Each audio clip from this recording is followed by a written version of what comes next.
Polisi masih menyelidiki temuan 39 peluru di sebuah kedai di Kota Semarang.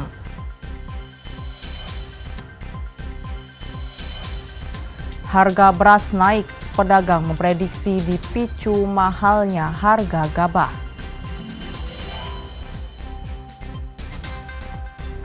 Wisata alam Baturaden favorit wisatawan saat libur sekolah.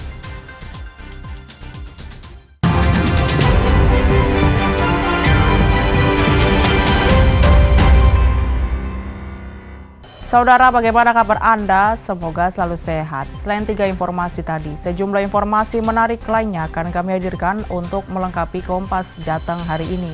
Selama 30 menit ke depan, Kompas Jateng menyajikan informasi independen dan terpercaya seputar Semarang, Jawa Tengah, Yogyakarta. Bersama saya, Novelia Hasanah.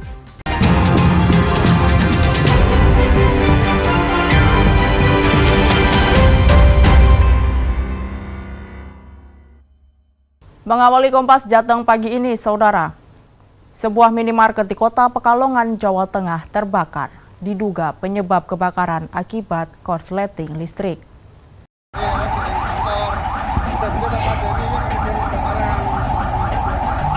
Sebuah minimarket yang berada di jalur Pantura, Kota Pekalongan mengalami kebakaran di bagian atapnya. Dalam sekejap, api langsung membesar karena material atap toko terbuat dari bahan yang mudah terbakar. Kebakaran awalnya diketahui oleh seorang pengunjung toko yang mendengar suara ledakan dari bagian atas dan keluar percikan api dari trafo yang berada di depan toko. Cek di Google nama warung itu, nyala. Nah, orang gambar-gambar orang. Nyala sebelah mana, Pak? Yang nyala, Pak? Trafonya atau gimana? Trafo listriknya itu. Kabel ini. Oh, kabel. Kan kondisinya di Indomaret tadi kondisinya Rame atau gimana, Pak? Api berhasil dipadamkan kurang lebih 10 menit dengan mendatangkan 2 mobil pemadam kebakaran. 2 unit damkar mobil besar 6.000 sama yang kecil sama yang 3.000. Berapa lama waktu pemadaman ini, Pak? Pemadaman tadi hanya 10 menit aja. 10 menit. Terus kerusakan yang dialami akibat kebakaran apa aja misalnya, Pak? Ya, tadi etalase bagian atas saja ya. Bagian atas sama trafo. Polisi langsung melakukan rekayasa lalu lintas dengan mengalihkan jalur kendaraan saat proses pemadaman berlangsung. Ari Himawan, Kompas TV, Pekalongan, Jawa Tengah. Yang juga menjadi sorotan pagi ini, Saudara, sebanyak 39 peluru ditemukan di salah satu kedai Jalan Wonodri, Kota Semarang. Polisi pun melakukan penyelidikan dan melakukan pembuktian apakah puluhan peluru tersebut masih aktif dengan mengirim ke Lab 4 Polda Jawa Tengah. Inilah 39 butir peluru yang ditemukan di sebuah kedai ayam goreng di wilayah Wonodri Sendang, Kota Semarang. Peluru tersebut diduga merupakan buatan PT Pindad kaliber 5.56 karena di bagian bawah peluru terdapat tulisan huruf PIN dan 5.56. 39 peluru yang diduga masih aktif ini kali pertama ditemukan oleh Muhammad Fahrul, warga Pucang Gading. Berawal dari serah terima kunci dengan penyewa sebelumnya, kemudian membersihkan kedai yang akan digunakan untuk berjualan, saat menemukan sebuah tempat kotak plastik, mendapati ada benda sejenis peluru berjumlah 39 butir dan langsung dilaporkan ke pihak kepolisian. Jengkel juga karena nggak dibersihin, terus langsung ya udah nemuin itu. Kaget nggak Mas kalau ternyata nemuin peluru itu? Wah, kaget banget, Mbak. Gak nyangka itu, kirain sama teman saya itu canda ini barang asli apa enggak. Terus kita bertiga koordinasi, akhirnya wah ini beneran. Akhirnya langsung melapor ke Polres. Adanya temuan peluru tersebut, Polda Jawa Tengah melakukan penyelidikan dengan memeriksa warga yang menemukan peluru. Selain itu, peluru yang ditemukan ini dikirim ke laboratorium forensik untuk dilakukan pendalaman.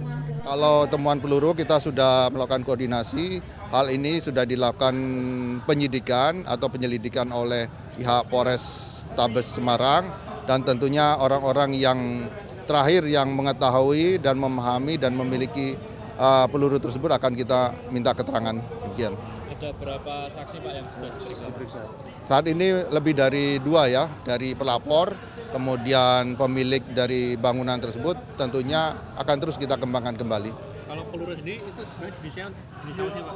Ya kalau peluru masih kita lakukan pemeriksaan ya, karena untuk menentukan itu pabrikan atau itu rakitan harus kita kirimkan ke laboratorium forensik. Hingga saat ini, Polda Jawa Tengah masih melakukan penelusuran kepemilikan 39 butir peluru yang ditemukan di kedai Jalan Wonodri, Kota Semarang. Heri Widodo, Kompas TV, Semarang, Jawa Tengah. Harga beras naik dipicu mahalnya harga gabah. Nantikan informasinya usai jeda.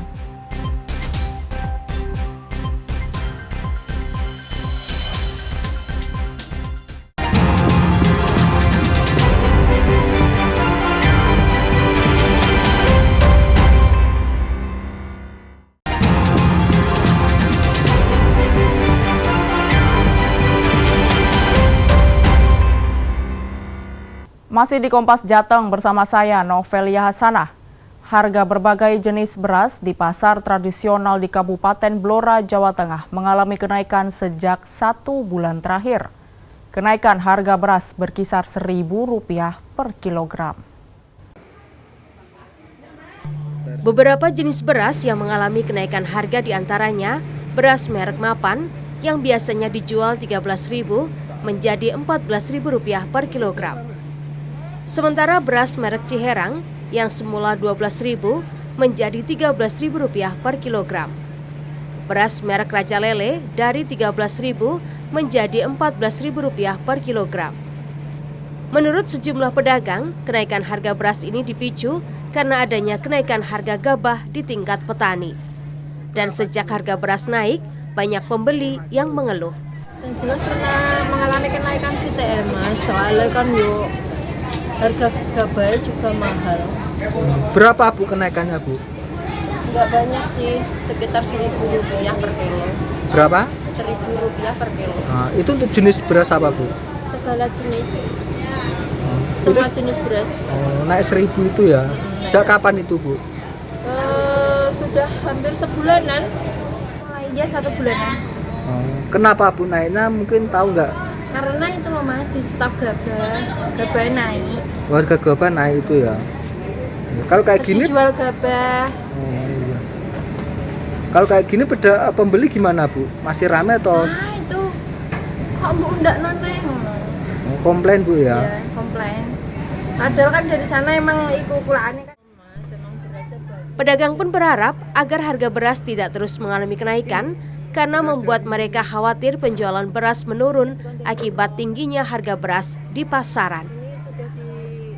Mega Nanda, Kompas TV, Blora, Jawa Tengah. Sementara itu, saudara, di tengah temuan Menteri Pertanian Andi Amran Sulaiman terkait penyalahgunaan beras SPHP oleh oknum penyalur, salah satu pedagang beras di Pasar Bulu, Kota Semarang mengaku tidak mengetahui kecurangan tersebut. Sementara itu, lebih dari 3 bulan beras stabilisasi pasokan dan harga pangan atau SPHP tidak beredar di pasar tradisional. Sudah lebih dari 3 bulan beras stabilisasi pasokan dan harga pangan atau SPHP tidak beredar di pasar tradisional Bulu, Kota Semarang. Padahal, beras SPHP ini banyak diminati masyarakat, di samping harganya yang lebih murah, berasnya juga berkualitas. Sementara itu, di tengah temuan Menteri Pertanian Andi Amran Sulaiman terkait penyalahgunaan beras SPHP oleh oknum penyalur, salah satu pedagang beras di Pasar Bulu, Siti, mengatakan tidak mengetahui kecurangan tersebut. Siti juga mengaku tidak pernah menjual eceran beras SPHP ataupun mengoplos beras SPHP menjadi beras premium. Ia selalu menjual beras SPHP ke pembeli sesuai dengan ukuran dari Bulog. Sudah 3 bulan, ini sudah bulan Juli, belum ada Mbak. Itu masyarakat masih cari-cari beras SPHP sehingga banyak yang cari. Soalnya kalau SPHP itu berasnya bagus, Berasnya apa putih panjang-panjang, kalau yang jual nasi itu suka. Namanya dari kementerian ini menemukan adanya beras SBHP yang dijadikan beras premium, plastiknya diganti gitu Bu. Itu saya sendiri kan pedagang kecil ya, nggak tahu ya. Kalau saya di drop misalnya 1 ton gitu ya, ya kita jual apa adanya. Mungkin kemungkinan itu dari agen besar, bisa dibuat kemasan. Itu yang agen-agen besar loh. Kalau pengecer seperti saya nggak ada. Kita jual apa adanya, Mbak. Tapi jenengan nggak pernah menemukan itu ya Bu, komplainan kayak gitu ya? Saya sendiri juga nggak pernah buat beras seperti itu. Pokoknya apa adanya lah, untung 1.000, 2.000. Diketahui sudah sekitar 2 bulan harga beras di pasar tradisional mengalami kenaikan, yakni sekitar 1.000 per kilogramnya. Hingga saat ini belum ada operasi pasar dari Dinas Perdagangan setempat. Siti pun berharap beras SPHP bisa disalurkan kembali untuk menekan harga beras yang terus merangkak naik. Febriana Mila, Kompas TV, Semarang, Jawa Tengah. Kita beralih ke sorotan lainnya, Saudara. Meski berangsur surut, namun genangan air rob masih merendam Jalan Pantura Sayung Demak, Jawa Tengah. Genangan air membuat arus lalu lintas tersendat dan sejumlah kendaraan yang nekat melintas mengalami mati mesin. Rabu pagi, air rob setinggi 30 cm masih mengenangi jalan di jalur Pantura Semarang Demak kilometer 9. Sepekan sebelumnya, jalan ini tergenang hingga 40 cm. Jalan yang tergenang membuat arus lalu lintas tersendat. Sejumlah pengendara yang tidak sabar nekat menerobos genangan dan akhirnya mogok. Mogok kenapa? Rodanya ngancing. Roda ngancing. Lah terus ini rencana kemana? Menjemput anak. Anak. Enggak bisa berangkat kerja. Enggak, paling putar balik. Balik gitu ya. Karena paling juga macet, Pak. Suka macet ya. Menurut warga, banjirop kerap terjadi karena infrastruktur pengairan di saluran air seputar Pantura Sayung Demak tidak berfungsi sebagaimana mestinya. Yang tidak memakai ini membuat genangan air di Jalan Pantura ini lebih tinggi. Itu sebabnya, dan saluran-saluran yang kemarin juga sebenarnya sudah dibangun, diperbaiki, itu juga belum berfungsi secara maksimal karena justru air di sini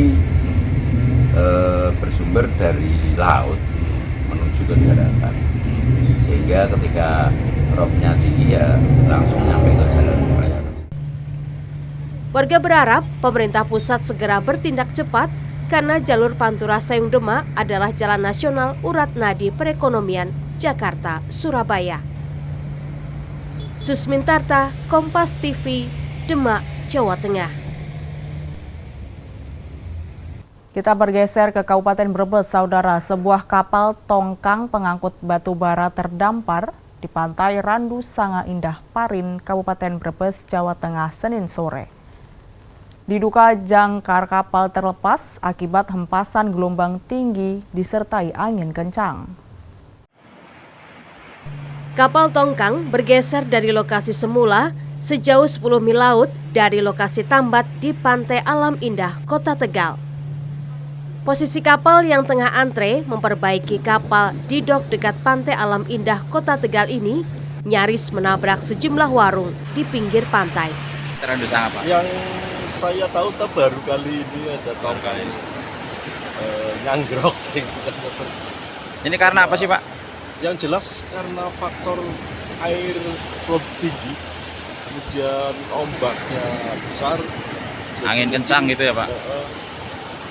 Tongkang yang lagi sandar mungkin lepas, akhirnya terbawa ke sini. Kebetulan sejak kemarin pagi kan angin dari arah timur itu yang biasanya memacu ombak tinggi dan pasang tinggi. Kapal tongkang pengangkut batu bara yang terdampar ini pun menjadi hiburan warga. Sejumlah anak-anak bahkan bersuah foto dengan latar kapal tongkang. Yuli Hardianto, Kompas TV, Brebes, Jawa Tengah. Wisata alam Baturaden favorit wisatawan saat libur sekolah. Nantikan informasinya usai jeda.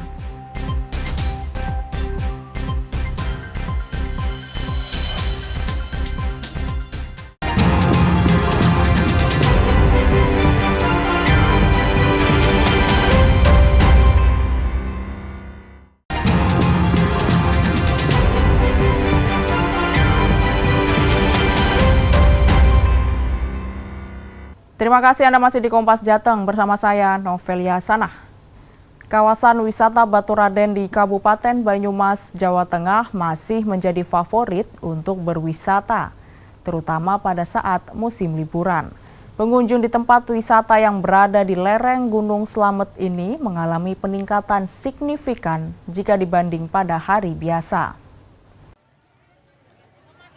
Kawasan wisata Baturaden yang berada di lereng Gunung Slamet, Kabupaten Banyumas, Jawa Tengah masih menjadi favorit kunjungan wisatawan untuk mengisi waktu liburan. Tempat wisata ini menawarkan keindahan panorama alam, sejuknya udara khas pegunungan, dan kelezatan aneka macam kuliner di tempat itu.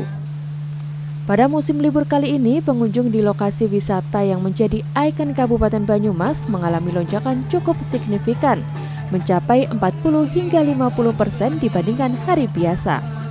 Wisatawan tak hanya datang dari sekitar Kabupaten Banyumas saja, tetapi dari kabupaten tetangga, bahkan dari luar provinsi seperti Jakarta.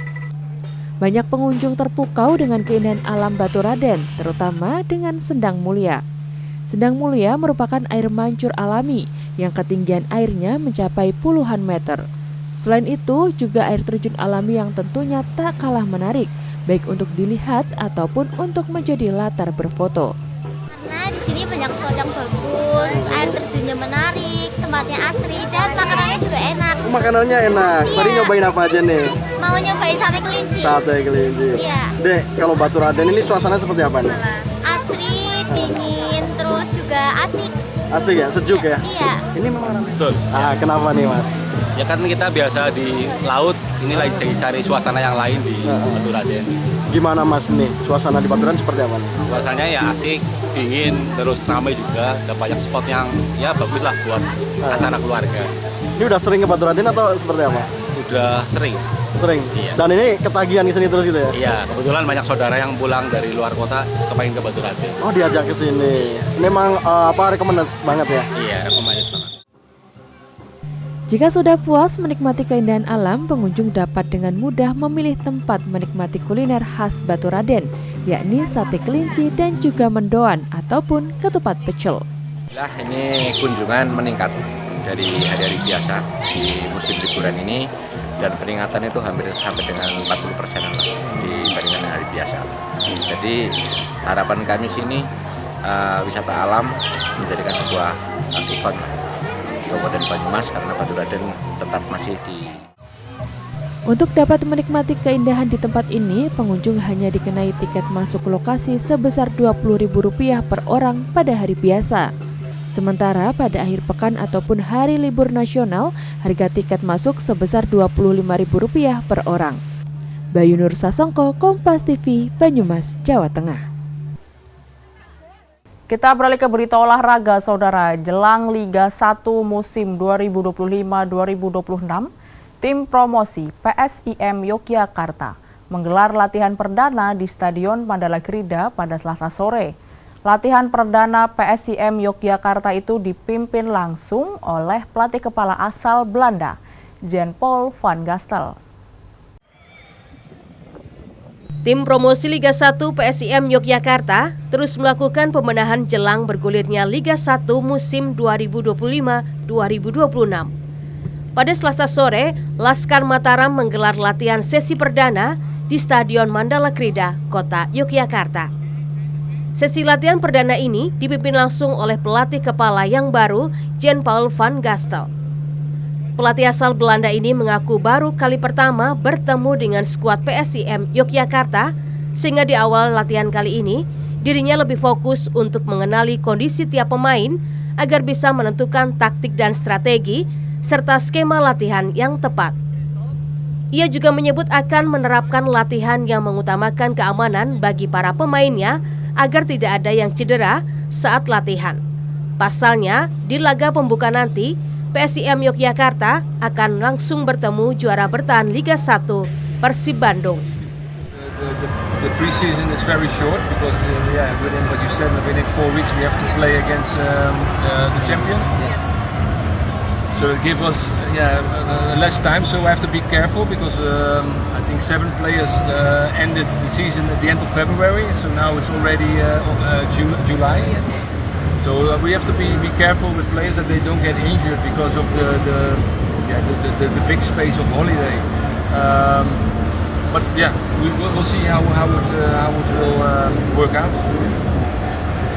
Jadi karena di season ini kan persiapannya pendek 30 hari, dan itu kami akan berhati-hati dengan kondisi pemain karena sebelumnya para pemain ini liburan atau dapat jatah libur yang lumayan panjang karena terakhir 7 pemain yang bertahan ini terakhir bermainnya di Februari. Kemudian baru bermain lagi di Juli ini tadi, dan kita akan melawan juara Liga 1 tahun kemarin gitu ya. Lalu yaitu tadi kita akan menghati-hati terhadap kondisi pemain agar tidak terjadi cedera ke depan.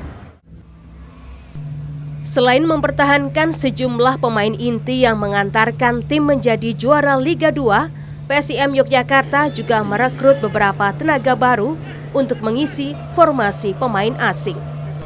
Ada 6-8 pemain. Pemain asing barunya sudah berapa? Asing sudah lengkap, cuma tinggal datang aja. Pemain asing kan masih ada berapa? Masih ada 4 yang belum datang kan? Iya kan, 4 ya? Yang belum diresmikan 2 ya? Iya, cuma 4 lagi nanti bisa datang. Kalau 2 pemain asing itu posisinya apa, Mas? Center back sama gelandang. Dari mana? Argentina. Semua ya? Iya. Mereka datang, Mas. Sudah. Kemungkinan datang kapan mereka, Mas? Ada yang dekat, ada yang tanggal 3-4 lah ya. 3 sampai. Sementara untuk posisi penjaga gawang, PSIM Yogyakarta tetap mempercayakan seluruhnya kepada para pemain lokal dengan Harlan Suwardi sebagai kiper utama. Michael Aryawan, Kompas TV, Yogyakarta. Informasi tadi sekaligus mengakhiri Kompas Jateng hari ini. Saya Novelia Sanah, mewakili kerabat kerja yang bertugas mengucapkan terima kasih atas perhatian Anda. Selamat mengikuti acara kami selanjutnya, Kompas TV, independen, terpercaya. Sampai jumpa.